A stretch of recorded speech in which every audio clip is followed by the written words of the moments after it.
Number 1. Working. I used to work in a really small liquor store for a short period of time.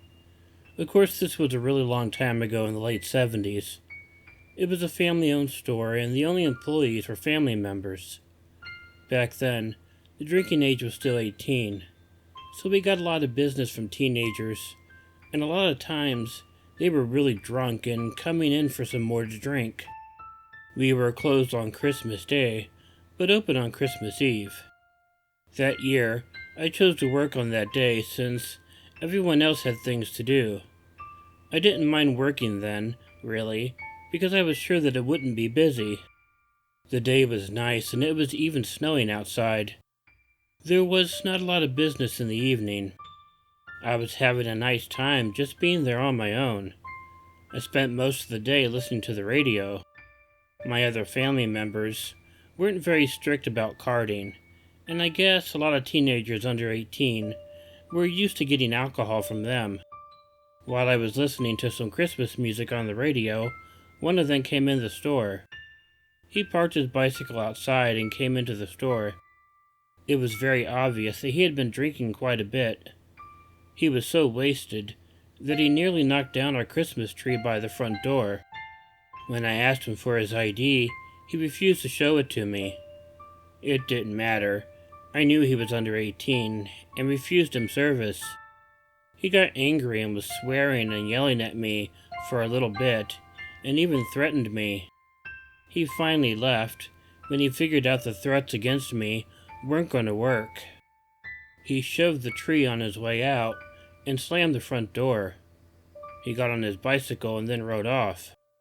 The snow was still falling, but now it was much heavier when I was closing the store up.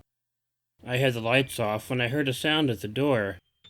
This was a really small and rural store that had a wooden door for the entrance, so I couldn't see out the door and tell who was out there. I yelled out that we were closed, but that didn't seem to matter. When I yelled it again, everything went quiet for a few moments. I figured it was probably just some drunk who wanted some liquor and then left. I was going to go back to what I was doing when I heard a much louder banging on the door. I looked right up when another banging happened. I was shocked to see part of an axe head coming through the door. It pulled out and then came through again. It stopped for a moment, and I heard some yelling going on outside. The voice that was yelling at me was not one that I had heard before, but while I was hearing that yelling, I slowly made my way over to a window so I could look out and see what was going on. The kid from before was standing by a pickup truck. A larger and older man was with him and was yelling at him. He pushed him up roughly against the truck a few times, and the boy did not fight back. Finally, the man took the axe and threw it in the back of the truck. Then he basically shoved the boy into the truck before getting into it himself and drove away. It was too dark and the angle too bad for me to get the license plate number of the truck. I figured that the man was his dad and had been looking for him or something. I was upset that I wasn't able to get the number to give to the cops. But the dad was so angry, I figured that the kid was only going to get his ass beat for Christmas. I did see the kid once or twice, riding on his bike, but he never came to the store, nor did he ever speak to me again.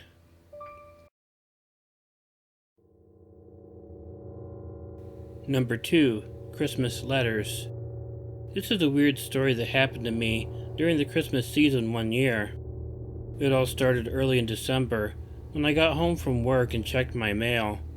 There was a letter with no return address on it and no postage, meaning someone had dropped it into my mailbox.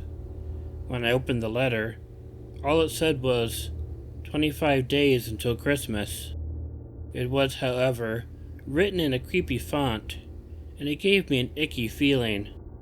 A couple days for the next week or two, I kept getting similar letters, counting down the days until Christmas. They were all delivered on work days, so I wasn't able to see who was dropping them off. They continued to give me a really creepy feeling, but I hadn't really received anything scary or threatening. Well, that was at first. I then received a letter that had included additional writing on it. It included, "I will see you then." This gave me chills. Again, I didn't feel that I could call the police about this yet.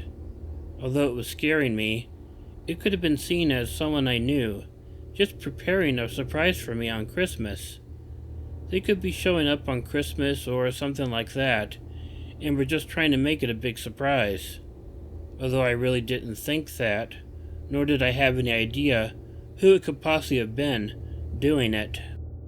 That changed when I got home one day, and there was a letter again, but there was also a red stain on the door, as if someone had cut their hand and smeared blood all over the door. I finally thought I had a reason to get the police involved. However, the red smear was not blood. It turned out to just be paint. The police didn't find my situation to be serious enough to do anything about it, so I was left being alone and being scared of this unknown person who was counting down the days until Christmas. I had a somewhat nerve-wracking Christmas Eve. I was off from work, and I was home by myself all day. Whenever I would hear the slightest noise, like the house settling or a creak here and there, it scared the hell out of me. I kept expecting to hear a knock at the door, but no knock ever came, and it kept me alert and scared the whole day. Nothing ended up happening during the day. However, I was still a little scared as I went to bed that night, knowing that something was supposed to happen on Christmas Day. When I got up in the morning, I went to open my front door, and I noticed that it was unlocked. I apprehensively checked out the mailbox. As I had expected, there was a letter in the mailbox. I opened it up, and it was easily the scariest one that I had seen so far. It read, "Merry Christmas. Thank you for the present. It was nice watching you sleep all night. I have had my suspicions in the years since who it might have been. I mean, technically, it wouldn't make sense to even tell you, since you wouldn't know them. But just know it was someone who I kept my eye on ever since then. I think maybe he suspects I know it was him and hasn't tried it again. But it always makes me a little afraid on Christmas."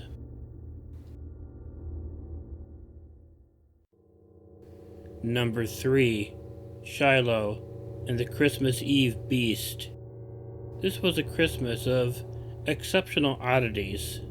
For one, we usually spend Christmas at home, except this year, unbeknownst to me and the rest of us younger kids, I was pretty young at the time, for some reason, Mother decided to break tradition and travel from our home in Memphis, Tennessee, all the way to Corinth, Mississippi, and to our Aunt Ina and Uncle Ed's house in the middle of the backwoods country, and all her sisters showed up, without knowing the others would be there, or so they swore, at exactly the same time.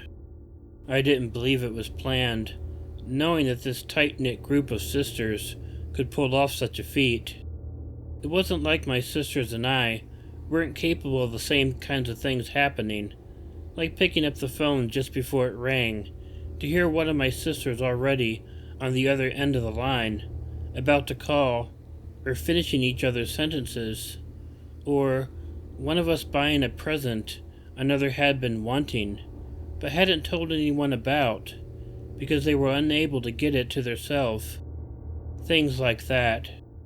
Another oddity was my aunts and my mother having very unusual names.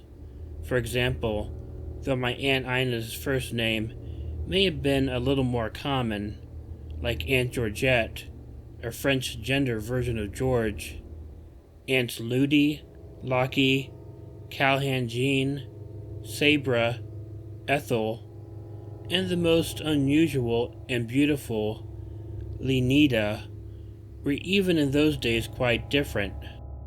My grandfather on my mother's side, the one she took the most after, with her ruddy complexion and pitch-black hair, said he got the name from an actress in a movie he and my grandmother, Ethel, saw when they were courting, and for the life of me, I cannot find that name in any movie anywhere. Will someone please let me know if you have? I remember all of us converging on my Aunt Ina's house, with arms full of gifts, hearts full of laughter, and joy at seeing each other again, all in one place, and at the same time. When I told my Aunt Ina about how everyone ended up at her place, and at exactly the same time, she didn't seem all that surprised, but greeted us all just as warmly anyway, and told us to try not to track in the freshly fallen snow on our newly polished floor. By then, none of the other brothers on my mother's side, or their sons, my nephews, had shown up yet. We arrived with my little chocolate cream tortoiseshell cat Shiloh in her carrier.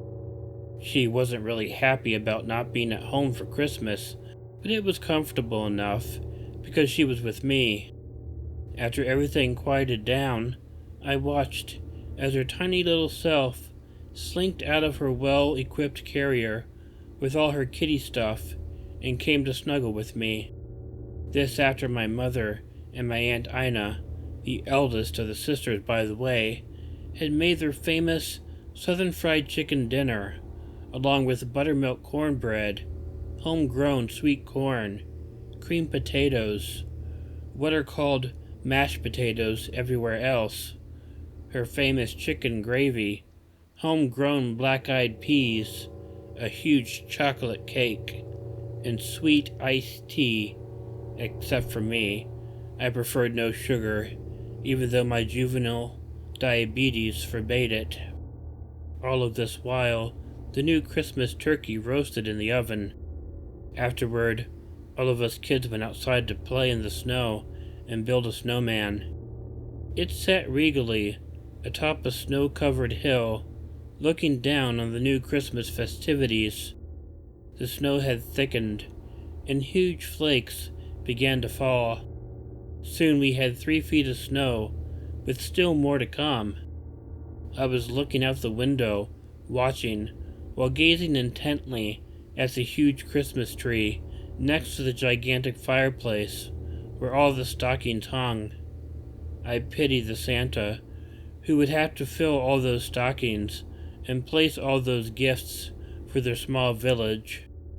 As Shiloh moved to my lap to peer into the gathering dark that finally took hold of the day and ushered it out of existence in that little piece of heaven nestled in the snowy backwoods of 1970s Corinth, Mississippi, I smiled into the dark, with twinkling lights behind, a cascade of all the colors of Christmas trying to blot out the darkness, but to no avail.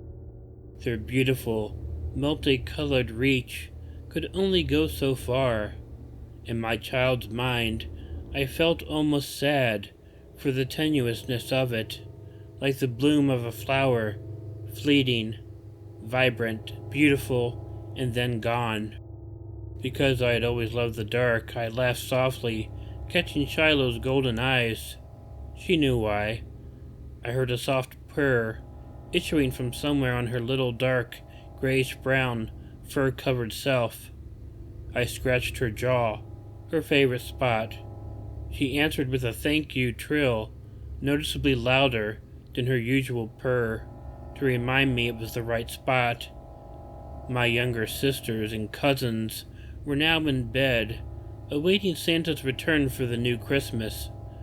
I was drifting off, with the Southern fried chicken stuffed Shiloh on my Aunt Ina's huge couch, an overstuff like they used to have back then, while hypnotically wrapped by the huge fire crackling in the fireplace. Earlier, after we'd sung all the carols, my voice was almost hoarse. When I asked Shiloh if she'd had enough to eat, she gave me the strangest, worried look. I loved to sing, especially with my mother. With the carols still echoing, Shiloh and I laid there, dozing. The snow had slowed. Dozing too, we mused. Aunt Ina and my Uncle Ed's sons, my cousins, EJ and Joey, and my brother, Mickey, had arrived late, and had gone back outside after dinner to toke and drink a little. They were older, and because this was their house, they knew the area really well. Sometime later, on that cold, magical new Christmas Eve, surrounded by the warmth, love, and care of my family, there was a commotion so unexpected that when it finally occurred, I jumped clean off the couch and hadn't even touched the floor before the door was thrown wide, with all three boys running into the house screaming, "It's after us! It's gonna kill us! Oh my God, we're dead!" Heavy, snow-caked footsteps echoed across my Aunt Ina's newly polished floor, and Shiloh, in an instant, shot to the front steps and stood, her little self growling viciously.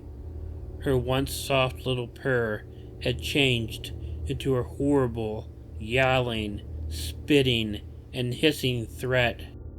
"It followed us! It's Sasquatch!" someone yelled.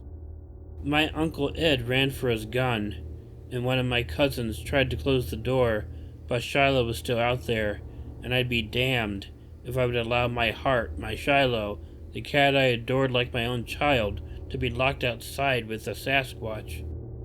No hell, no way. I turned to grab her, only to watch her shoot off the front porch steps and into the not quite dark, snowy evening. In my terror, I could just make out a huge mass turning away from the light of the open door and giving chase. She was leading it away from the house. I screamed out in a choked sob, "Shiloh, you come back here right this minute!" I saw Shiloh's little self avert every lunge, every swipe the creature made. Then in the wink of an eye, she was back to me again, as a huge, frustrated form stopped some distance in front of us. With everyone yelling and screaming to shoo it off, I quickly bent down to grab her, only to realize that my entire family had gathered around me and Shiloh in a protective circle. Looking up, I noticed that we were all breathless, and that some, like myself, were standing in the cold and the fog from our breath, without any coats, still holding on to the waning light, rapidly receding into night. The sheer terror of what had almost happened strangled my young mind into silence, thinking I was going to lose my Shiloh, if not to the beast, then to the cold wetness of the night. Then I heard another yowl come from somewhere in her tiny body. It dawned on me what she had been doing when someone behind me said, "The cat is protecting us." I saw the beast on its haunches as it moved not toward us, but miraculously backwards. Shiloh moved as it did. "No, Shiloh, no!" In amazement, we saw Shiloh claw the bear's paw. It flinched and backed up again. Then, as surely as it was there, it spun on its two giant legs and turned to flee. But Shiloh jumped as gracefully as any cat can and gave it one last swipe, as if to say, "You better leave my mom alone, Sasquatch, and stay gone." I'll be damned if it didn't do exactly that, and I watched her drop back down, perfectly, onto all four velvet paws. Uncle Ed fired off a warning shot as the bear swiftly, but cumbersomely, tore up the crest of the hill as Shiloh chased after it to ensure its total departure.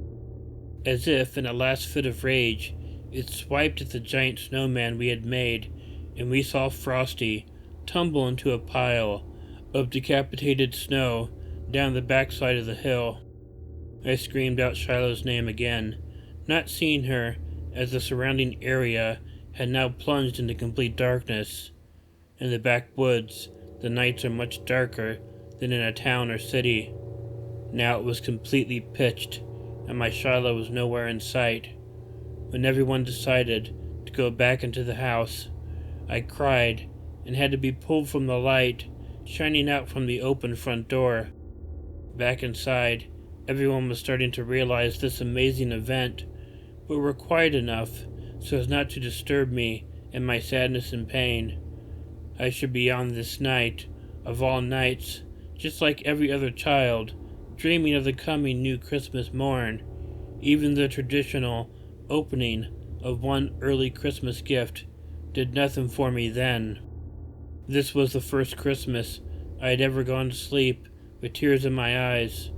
I dreamt I called out to Shiloh, but she kept running away from me into the darkness again and again.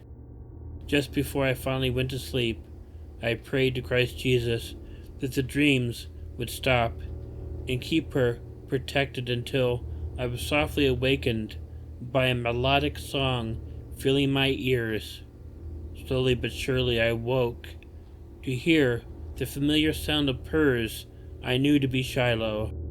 When my tired, tear-filled eyes opened to greet the new Christmas morning, the one present I loved seeing and hearing most was a sweet song that enveloped my heart and soul, my Shiloh purring beside me.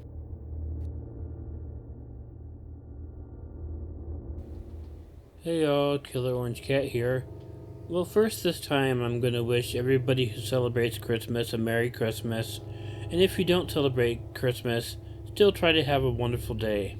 I'd like to thank all my paid Patreon subscribers, starting with my two VIPs, Chiamerah Cat and Pixie Hopper 8. I also want to thank Heidi H, Chronic J, Stinking Ooze, EricaOdd, Tracy Sellars, and Kelli Clark. Again, I'm hoping everybody is having a good Christmas.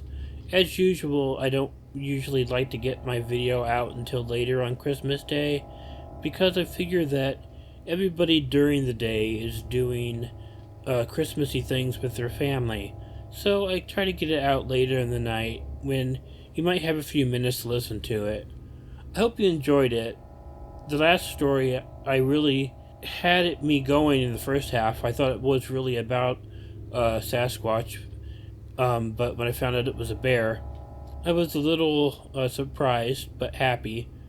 But I gotta tell you, when that bear decapitated that snowman, I had to pause the story when I was recording it, because even though I'd read the story before I recorded it, it just sent me into fits of laughter to have actually said that out loud. And just to let you know, for all of you who have sent me stories to record that have not been recorded yet, I will be coming out with a subscriber story video this weekend, along with a video on Patreon, and then I'll try to get something out for New Year's Eve a little bit early next week if I can. In the meantime, if you like this video, please let me know by hitting the like button.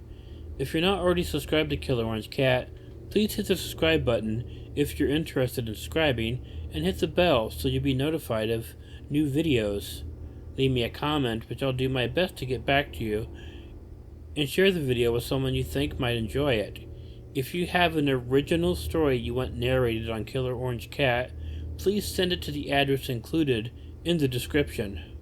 And now, I'd like to thank all of my free Patreon members, starting with Anthony Bowers, Remi, Venikins, Rose Metro, Woofer McWooferson, Cindy Cleveland, Vanapira Rayne, William H., Alien Unicorn 13, Kathryn Lynch, The Bama Guy 334, Michael Vasquez, Bonnie Lynn, Collet Bond, Krista Pike, Prince UVA, HF Creations, Bonnie Gibbs, Linda Moore, DJ Lira, Evil Black Cat, Lori Hicks, Lisa Herman, Krystal Robin, and Broken Angel. But most of all, Merry Christmas. And don't forget to make sure to check in your closet and check under your bed, and check under your Christmas tree, because you never know where Killer Orange Cat might be hiding. And you know, those Killer Orange Cats, they love to knock down Christmas trees. Merry Christmas.